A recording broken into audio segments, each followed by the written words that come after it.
한달 잘 보내셨습니까? 이거 이제 완전한 무대가 시작된 것 같습니다. 지난 월요일에는 총회에서 서귀포 교회에서 신학과 신학의 정통성이라는 세미나를 했습니다. 좀 딱딱한 세미나라서 가지 말까가 그래도 총회에서 하는 행사니까 가야지 하고 마음먹었는데 행사 주자는 서귀포 교회에서 점심을 대접한다고 빨리 오셔서 식사하라고 해서 몇 명 목사님이 가서 식사를 했습니다. 세미나는 2시였는데 식사 끝나가니까 시간이 좀 있으니까 정방목표를 하자 해서 정방목표를 갔는데 그 전체에 비가 와서 그런지 물이 굉장히 많이 떨어지더라고요. 그러니까 제주도에 와서 그렇게 물 많이 떨어진 정방목표를 처음 뵀습니다. 욕심이 나가지고 그래서 사진을 찍으려고 하니까 사람이 많으니까 잘 안 나오는 거예요.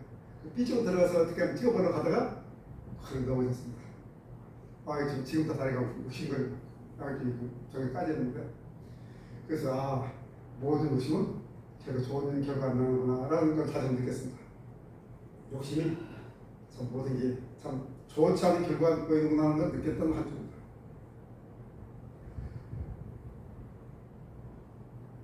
제가 사진작가도 아니지만 그래서 찍으려고 오늘 성경 이렇게 시작합니다. 안식일에 예수께서. 그러니까 오늘 성경 본문의 배경은 안식일입니다. 여러분 안식일이 어떤 날입니까? 하나님께서 거룩하게 구별해서 복 주신 날입니다. 그래서 안식일은 모든 육체의 노동을 다 쉬고 그만두고 일순을 멈추고 하루 쉰다는 노라고 축복입니다. 왜냐하면 대다수가 다 노동자이기 때문에 대다수가 노동자이기 때문에 노동하며 사는 시대이기 때문에 하루를 쉰다는 것은 큰 축복입니다. 그런데 안식은 단순히 노동을 쉰다는 뜻만 아닙니다. 우리는 매일매일 하루에 예배드리고 하는가 동행하지만 하루는 특별히 그날 특별히 회당에 가서 하나님께 예배드렸던 바로 그런 겁니다. 그래서 안식일은 쉼을 통해서 육신적인 쉼과 영적인 충전을 함께하는 날 안식입니다. 육신적인 회복과 영적인 충전.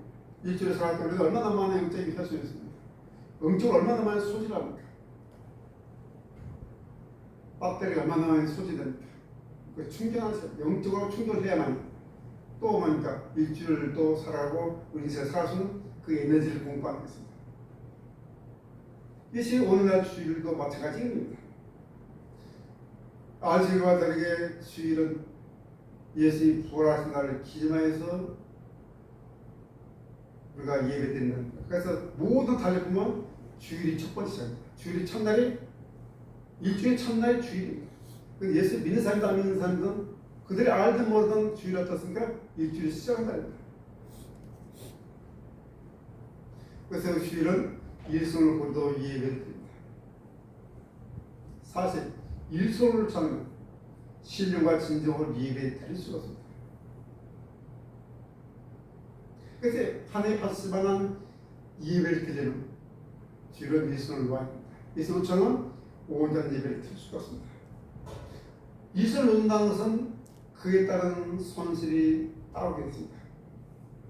하나는 신고 거둔 법칙에 따라 우리 인생은 크게 문제가 있습니다. 일손을 놓으면 그 일손을 놓은 대가는 우리가 감당해야 됩니다. 잘못을 가지고 그것을 치워줄까 생각하면 그것이 샤머니입니다. 일손을 놓으면 일손 놓은 대가는 우리가 감당을 해야 된다는 사실입니다. 그래서 그 사람들은 6일을 일하고 먹고 사는 사람들입니다. 세상 사람은 7을 일하고 먹고 살아야 되는데 우리는 6일 동안 일하고도 먹고 살 수 있는 사람들이라는 사실입니다. 그래서 주일은 모든 걸 다 있고 모든 걸 다 손을 놓으시고 육체적인 쉼과 함께 영혼의 영적인 충전한 날이 주일입니다. 그래서 욕심을 잃는 데이 않습니다. 욕심은 모든 걸 다 어리석은 아까 제가 말했던 그 좋은 거기 사진 찍으려고 했다 넘어져가지고 휴대폰도 완전 목통돼버리고 그래서 다시 제가 새로 갈았습니다. 더 이상 아무것도 되지 않아요. 욕심은 하여튼 뭐가 이제 어거지게 만드는 거예요. 마찬가지입니다. 거스는 몸에 무리가 오게 됩니다. 몸에 무리가 오면 그 쌓이면 결국 병이 됩니다. 그러니까 하나님께서 쉬라고 하실 때는 충분한 근거와 이유가 있기 때문에 쉬라고 하시고 있습니다. 아니 그것은 열심히 일하고 쉬면서 6일 동안 일하고 하루 와서 예배대로 말합니다. 쉬면서. 그래서 6일 동안 어떻게 해야 되니까 쉬면서 애써 일하셔야 됩니다. 우리 교사들 직장에서 막 대충 막 놀면서 이렇게 일하면 됩니다. 우리 교사들은 최선을 다해서 일하셔야 됩니다. 학생들은 일단 열심히 공부해야 됩니다. 그것이 우리들의 삶의 태도입니다. 그리고 하루는 푹 쉬는 것입니다. 이것이 바로 진정한 주입니다. 이것이 바로 우리 삶에 실리고 우리 삶에 사는 방향입니다. 그러면 육신도 영혼도 건강하게 살다 사실 있게 하시기 바랍니다. 그런데 우리보다 더 그 당시에 예수님 당시에 발생과 유대인들 사이에서 안식일은 생명처럼 지킨 것입니다. 안식일 농장 끊임없었습니다. 왜냐하면 안식일은 하나님과 하나님 백성이 아니냐를 기준하는 그 기준처럼 되어 있습니다. 안식 문제로 계속 성경은 예수님과 부딪히는 것은 가장 많은 것이 안식 문제로 부딪힙니다. 안식을 어떻게 바라보느냐? 막 부딪힙니다. 그런데 지금 우리 현대 그리스도인들, 우리 교회는 주일을 좀 쉽게 생각, 너무 쉽게 생각해요. 뭐 일이 있으면 한번 빠지는 건 괜찮은 거예요. 우리 아이들이 한참 있을 때는 아이들이 아침에 다 전화하겠습니다. 그래 긴장한다. 사나이 이거 오늘요 아빠가 어디 가겠어? 빠질 수 있는 아이는 막 당당해서 너무 신나는 거예요. 근데 막 오늘 오기 싫어요. 근데 전화 전화 안 줘. 근데 전화를 하시면 그래서 모르겠어요. 무슨 일이 있을 것 같기도 하고 뒤적거리면서. 엄마 아빠 오늘 어디 가기로 했다든지 빨리 이유하시면 너무너무 신납니다. 안 가십니다. 뭐 그럴 수도 있지. 우리도 그렇게 하도 막 그래 그럴 수도 있지. 뭐 살다 보면 그럴 수도 있지. 그렇습니다. 살다 보면 그럴 수도 있습니다. 그죠? 우리 아빠가 살다 보면 그럴 수도 있어요. 막 주라고 빠질 수도 있죠. 근데 여러분 이렇게 생각 없어요. 내가 여러분 엄청나게 힘든 일이 생겼는데 하나님 절대적인 도움이 필요할 때가 생겼는데 하나님 도와주세요, 살려주세요. 나 하나님 이게 오늘 이게 해결 안 돼요. 그런데 하나님 뭐라고? 살다 보면 그럴 수도 있지. 살다 보면 그럴 수도 있지. 뭐 그러냐? 그러면 어떻게 대답하시겠습니까?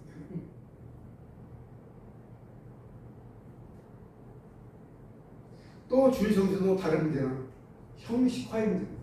형식화. 이렇게 막 이게 정성 옷을 차려입고 이렇게 와서 예배 드리지만 습관의 일과 습관이 아니냐고 생각합니다. 습관적으로 넘치 하나님의 열망도 주님을 만나고 싶다는 그 소망도 마음 열정도 성령과 교제하고 싶다. 다른 믿음의 식구들과 함께 만나서 교제하면 그들의 소식을 아름다운 관계를 하고 싶다. 이런 마음은 전혀 없죠. 그러면 아주 약하죠. 전혀 다른 말은 그저 또 아닐 거고. 그보다 습관적, 형식적인 것이 상당히 많죠. 가끔들이 말씀드리지만 여러분들이 헌금도 습관적으로 많죠. 제가 말씀드렸죠. 헌금할 때는 미리 돈을 준비해서 기도하고 헌금하세요. 그것이 우리 마음을 다스리고 우리 마음에 하나님이 향 가는 그런 과정이죠. 그러니까 그 기도하면서 예배를 통해서도 예배를 통해서 기도하고 주여 내일 예배 갈 때 하나님 만나가 없었어요. 주여 음성 듣기 없었습니다. 그런 마음을 가지고 여기 예배 참석한 여러분 되기 바랍니다. 예수님 당시도 마찬가지예요. 안식일 문제도 뭐 그런 문제도 있지만 형식만 남아있다는 것이 더 큰 문제였어요. 형식만 남아있습니다. 내용은 없고. 오늘 그 극단주의가 오늘 본문을 내서 말해주고 있습니다. 예수님께서 회당에 가셔서 오늘 밤 식사에 초대하셨습니다. 유대인들은 안식일날 회당에서 예배드리고 난 뒤에는 함께 공동 식사했습니다. 마치 우리 교회처럼 이렇게 끝나고 함께 공동 식사합니다. 한 바리새인 지도자가 그 안식일에 예수님은 식사에 초대했습니다. 함께 식사에 초대했습니다. 예수님에 대한 소문이 막 났기 때문에 언젠가 만나고 싶었는데 오늘 자기네 회당에 오신 거예요. 얼마나 기회입니까? 예수님 마침 기회인 거예요. 식사하시죠. 그러니까 다른 더 신경 쓰겠죠. 납비가 더 소문난 유다 납비를 만나면서 그들에게 감정을 느끼고 격식을 차리고 아마 식사를 굉장히 잘 준비했을 거예요. 초대했어요. 그런데 이 초대는 약간의 의도성이 있는 거예요. 1절 하반절 한번 볼까요? 1절 하반절 한번 읽어주겠습니까? 그들이 어떻게 올까? 그들이 엿보고 있다. 다 좋은데 식사조사가 좋은데 뭐하고 있더라? 엿보고 있다. 이 엿보고 있다. 지금 그들의 마음속에 어떤 마음인지를 보여준다는 거죠. 예수님은 이 사실을 모를 리가 없죠. 그렇지만 예수님은 어디에서나 그랬듯이 식사에 기꺼이 나옵니다. 오늘 좀 바빠서 다음에 기회에서 먹읍시다. 뭐 이렇게 하지 않고 기꺼이 감사합니다. 기꺼이 말했어요. 예수님은 한 번도 누구든지 식사 초대에 거절한 번이 없습니다. 한 적이 없습니다. 그래서 예수에게 나쁜 점이 있죠. 먹기를 탐하고 포도주를 즐기는 자라. 바리새인들이 청해하고 죄인들이 청해하고 세례들이 청해하고 누구가 예수님과 식사하고 항상 하셨었죠. 눈치를 보지 않고 어떻게 해나 먹기를 탐하고 포도주를 즐기는 사람이다. 뭐 이렇게 별명을 줬어. 세례와 죄인의 친구다. 막 이렇게 누가 엿보고 있는 사람이죠. 예수는 정말 누구나하고 참 잘 어울렸어요. 누구나하고 잘 어울렸어요. 누구나 함께 친해지고 함께 어울리는 가장 좋은 방법은 함께 밥 먹는 거죠. 함께 밥 먹는 거예요. 밥 한 번 먹었으면 나 당신과 같이 친하고 싶어요. 같이 교제하고 싶어. 뭐 이런 말이잖아요. 같이 밥 한 번 먹읍시다. 그래서 분위기 좋은 교회는 서로 주중에 함께 식사합시다. 밥 먹읍시다. 이런 이야기를 많이 좋아해요. 예수는 식사 초대 그런 시간도 그냥 헛되이 보내야죠. 그때를 통해서 복음을 전하는 그런 기회를 삼으셨죠. 그 열가자를 고치고 이렇게 세우는 그런 기회를 삼으셨죠. 예수는 어떤 환경이라도 어떤 자유라도 그 환경을 넘어서서 그 환경을 지배하시고 그 환경을 붙기도 하지 않았죠. 그 환경을 넘어섰어요. 그 환경 속에서 어떻게 하면 자신의 일을 감당할 수 있을까를 보고 그 일을 감당하신 분이 바로 예수님. 저와 여러분도 그런 놀라운 믿음의 성장과 인격의 성장이 이루어지길 바랍니다. 우리도 그랬으면 좋겠습니다. 그 초대받은 자리에 그런데 한 사람인데 누가 있었더라고요? 2절 보니까 우리 앞에 누가 있더라? 수종병 든 한 사람인 사람. 수종병이라는 것은 정확하게는 지금 잘 모르겠지만 지금 뭐가 중요하니까 그 사진이나 이런 걸 보면은 얼굴이 부어오르고 팔과 다리가 크게 부어오르고 살갗이 물러지는 그런 증상이 있는 병이라고 합니다. 그 당시에 이 납비들은 이 병이 부도덕한 상황들 때문에 생난 병이다 이렇게 취급함으로 이 사람은 한마디로 부도덕한 사람, 정상적인 공동체에서 함께할 수 있는 사람이 아니다, 있다 아니다, 아니다, 함께할 수 없는 사람이다 라고 취급하는 사람입니다. 그런데 여러분 그런 수족병들이 어떻게 한 바리새인의 누구지? 지도자의 집에 있을 수 있을까요? 왜 그 자리에 있었을까? 궁금하지 않습니까? 왜 그 자리에 있었을까? 일제라고 그들이 엿보고 있다. 의도가 있는 의도가. 엿보다는 그냥 진짜가 살짝 이렇게 그냥 견눈질하는 게 아니고 어떻게 주는 거죠. 감싸듯이 수도관처럼 감싸듯이 어떻게 보는 거죠. 매눈. 여러분 안식일 어떤 날입니까? 하나님께서 복을 주신 날입니다. 하나님 축복 임한다지 않습니까? 예배에 함께 식사하며 함께 사람과 교제를 나누는 시간이지 않습니까? 그런데 이 바리새인들은 이 수종병자는 자를 이용해서 안식 정신을 펼쳐보죠. 안식 정신을 펼쳐보죠. 왜? 자기들의 목적을 해서 예수님의 흠을 잡겠어. 예수님의 책을 잡겠어. 안식의 정신을 펼쳐봤어. 하나님이 주신 그 축복의 날을 망가뜨리고 있어요.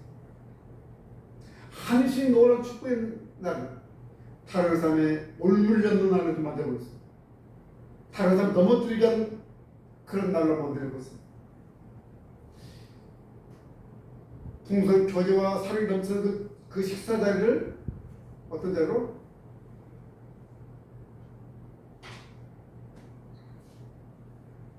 자기들의 어떤 목적을 즐기는 속에 그 식탁을 이용하고 있어요. 너무 삐뚤어져 있죠. 왜 삐뚤어져? 마음이 삐뚤어져 있습니까? 마음이 삐뚤어져 있는 거예요. 그들 예수님은 도저히 받아들일 수 없고 인정할 수 없는 거예요. 갈릴리 출신, 뭐 저 시골대기가, 뭐 근본도 없는 사람이 무슨 메시아야? 뭐 좀 병도 고친다고 메시아야?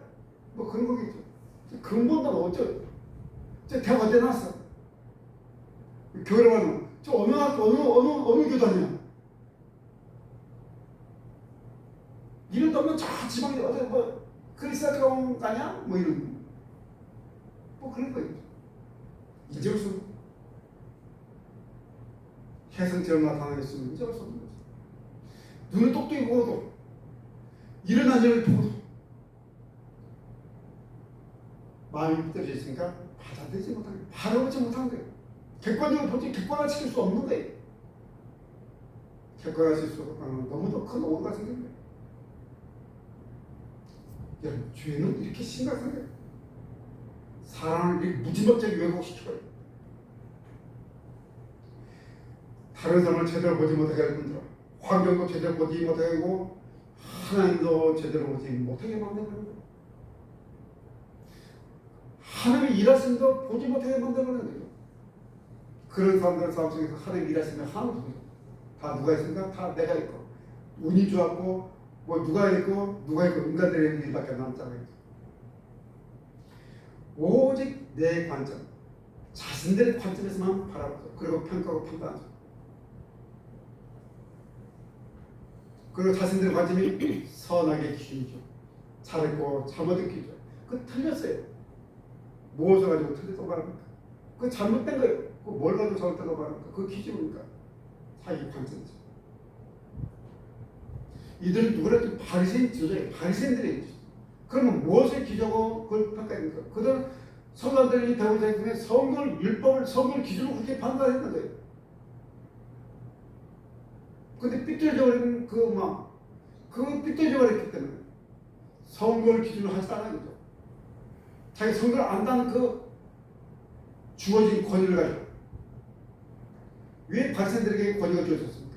그들은 성경을 정말 잘한다. 성경대로 살고 노란 사람들은 그것 때문에 사회상에서 권위를 준 사람이에요. 그럼 그렇게 살아야 되는데 그 권위를 가지고 자기 삶에 마음대로 적용해서 한 거예요. 자신들의 관점에서 성과학을 판단. 그러기 뭐예요? 엿보고 있더라.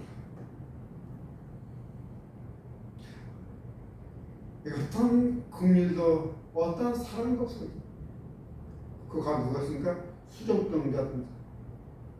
일단 아무것도 없어요. 그건 단지 독을 고기 잡을 때 던져서 미길 뿐이에요. 수종병자의 인격과 그의 삶 어디로 갔습니까? 하나님의 인자심과 하나님의 자비하심은 이 수종병자에게 해당되는 것이 아니지 않습니까?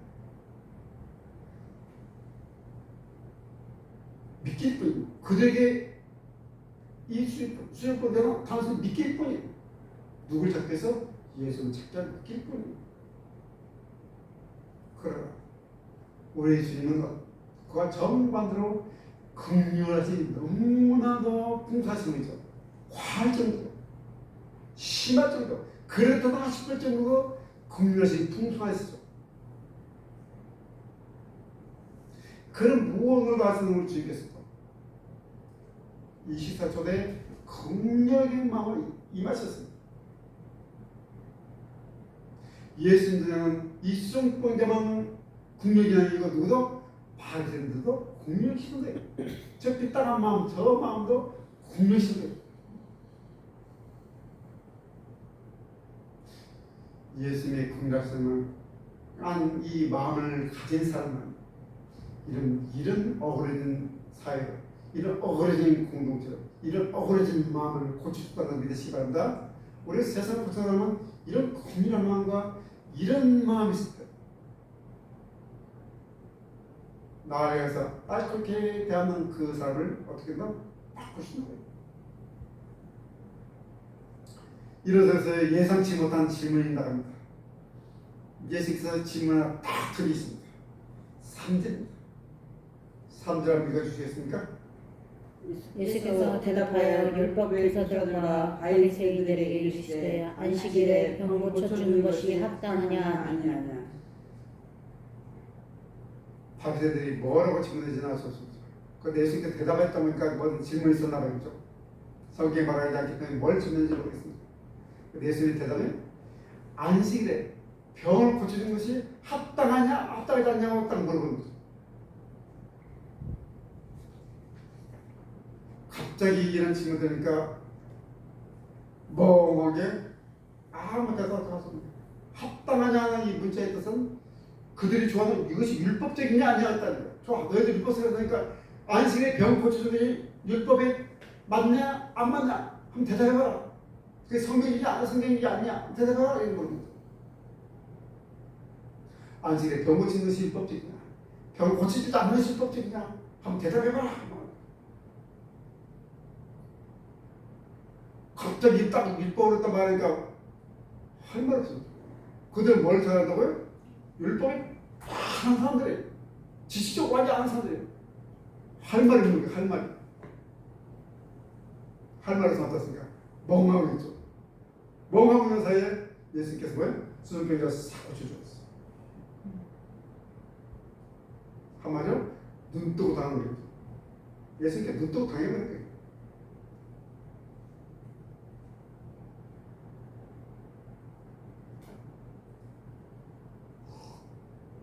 여러분, 저도 마찬가지죠. 삐뚤어진 시가 보면 모두시 삐뚤어질 수 있었죠. 바라볼 수 있었어요. 그 내 자신도 바라볼 수 없죠. 내가 누군지를 객관적으로 바라볼 수 없어요. 내가 누군지 객관적으로 바라볼 수 있어야 내가 교정하고 내가 이렇게 수정할 수가 있는데 나는 객관적으로 바라볼 수 없는데 어떻게 내가 수정할 수 있습니까? 수정 안 돼요. 그냥 똑같은 모습을 믿음도 성장하지 않고 인격도 성숙하지 않는 거예요. 다 어린아이 믿음, 다 어린아이 때 그냥 신학교 가면 서민아이 모습 그냥 그대로 그죠. 신앙적인 서민아이 모습 그냥 다 그대로 그죠. 여러분, 우리는 더 이상 엿봐서는 안 되겠죠. 특히 예수님을 엿봐서는 안 돼요. 예수님을 바로 바라보는 시각으로 변하는 내가 임하기 바란다. 또 우리는 교회를 볼 때 너무도 많은 이야기들이 있죠. 우리 교회를 볼 때도 성경적인 시각으로 볼 수 있는 그런 내가 임하기를 축복한다. 또 교회 지도자를 볼 때도 또 우리 교회 식구들을 볼 때도 사랑스러운 눈으로 볼 수 있는 그런 시각으로 볼 수 있는 그런 내가 임하기를 바란다. 여러분, 바리새인과 율법교사들은 지금 안 있는 수정병들은 아마도 자기 동네 살고 있는 사람들이겠죠. 그저 자기 동네 살고 있는 사람이겠죠. 그래 그 사람이 얼마나 고통받는지는 다 알고 있는 사람이에요. 다 알고 있어요. 어쩌면 그들이 알고 있는 사람 누구의 형제일 수도 있고 누구의 친척일 수도 있고 누구의 아들일 수도 있고 누구의 그죠? 일 수도 있어요. 그런데 다시 한번 말씀드리면 그들은 어느 누구도 그 수정병자들의 고통을 안타깝게나 이것을 고쳐주고 나가죠. 그럼 예수님 이제 고치주세요. 막 다른 사람 보면 예수님 막 모든 걸 고치자는 거죠. 그러니까 예수님 오신 김에 힘든데 좀 고치주세요. 이렇게 나와서 얼마나 좋겠습니까? 막. 이 수종병자 같은 데에 대해서는 전혀 관심, 이 사람들 전혀 관심이 없어. 달리는 내가 무엇을 하든 믿기로 생각할 뿐이에요. 긍휼이 넘기는커녕 도구로 이루고 있습니다. 정말 긍휼한 인사, 정말 긍휼한 인사. 긍휼한 인사는 관용이 없죠. 받아들일 수가 없죠. 나는 그런데 왜? 너는 틀렸기 때문에. 당신이 틀렸기 때문에. 당신이 고쳐야 돼. 나는 뭐라? 내가 정이야. 다른 사람 불이야. 그러면 공격적이고 파괴고 비판적일 수밖에 없죠. 긍휼만 보는 사람들의 특징이 공격적이고 파괴적이고 비판적이고 언어를 보세요. 삶도 그렇고. 그럼 자신도 불행하고 그 가족도 불행하고 그 속에는 공동적 불행한 쪽을 이끌어가는 거예요. 막 에너지 주는 그런 사람이고 에너지를 뺏어가면 함께 있으면 막 피곤해지고 함께 있으면 막 힘들어지고 대수도 만나기 싫어지고 뭐 이런 사람들.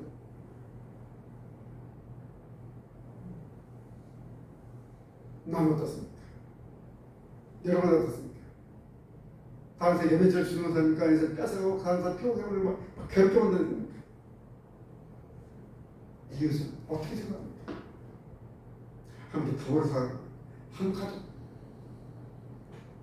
이웃을 불행을 보면서 함께 나누고 그 어떻게 하면 좀 완화시킬 수 있을까? 어떻게 하면 좀 도움을 줄 수 있을까? 이런 마음을 가진 것이 당연하죠. 예수님이 그렇게 사셨습니까? 예수님이 그렇게 사셨으니까 우리는 누굴 따라가는 사람을 말합니까? 예수님을 따라가는 사람을 말합니다. 그리스도인이라는 자체가 예수님을 따라가는 사람으로 뜻 아닙니까? 당신은 누구야? 난 그리스도인이에요. 난 예수님 따라가는 사람, 예수님 따라가는 사람이라고 말하니까 예수님 그렇게 사셨으면 우리는 그렇게 살려고 노력하고 또 그렇게 살아야 돼요. 예수님 100만큼 살고 우리는 하다못해 20이라도 방향은 맞아야 될 거 아닙니까? 내가 100만큼 살지 못하더라도 그 방향성은 맞아야 된다. 우리 기도해. 우리 시각을 바꿔달라고. 내 시각이 긍휼해서 바꿔달라고. 내 마음이 긍휼만 갖게 되도록 기도한 여러분 되기 바랍니다. 네. 여러분, 오늘 예수께서 하시네요. 단순히 예수도 있어요. 많은 일 중에 하나일 수도 있어요. 맞아요. 우리는 그 많은 일 중에 하나가 쌓여서 시간이 되고 우리 인생이 되는